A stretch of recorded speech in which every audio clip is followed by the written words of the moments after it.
faut comprendre que la diversification, c'est dans une logique de gestion des risques, mais la diversification doit être post-succès, pas pré-succès.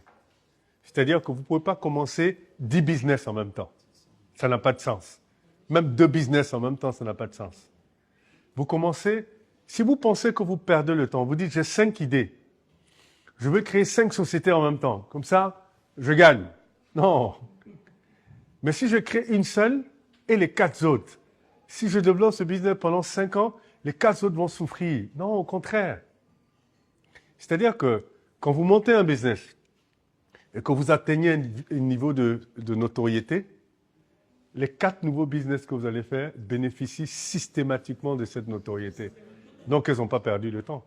Si aujourd'hui, moi je dis, je vais être dans le numérique, le premier réflexe des gens, c'est de dire, il a réussi la notation financière, donc il va réussir le numérique. Donc vous gagnez tout de suite, votre projet numérique prend la même notoriété que la notation financière. Pareil pour l'immobilier, ou même si je dis, je veux faire l'agriculture. On va dire, il sait ce qu'il fait. Quand il touche quelque chose, ça devient de l'or. Donc l'agriculture, là, ça va devenir de l'or. Donc la diversification, donc c'est pour gérer le risque, mais le risque quand vous avez atteint un succès. Et quand vous avez atteint un succès, maintenant vous voulez gérer vos risques. Et donc vous rentrez dans une diversification sectorielle. Ça, c'est la première diversification. Et la deuxième diversification pour des régions des risques pays, quand vous êtes en Afrique, c'est de faire une diversification régionale. C'est-à-dire que vous commencez à avoir des branches dans différents pays. Mais commencer un business et avoir un au Togo et en Côte d'Ivoire, non, vous allez vous casser la gueule, ça c'est clair.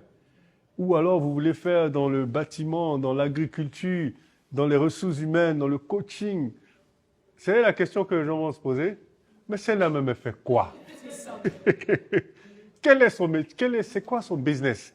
Parce qu'aujourd'hui, on la voit dans la communication, demain dans l'agriculture.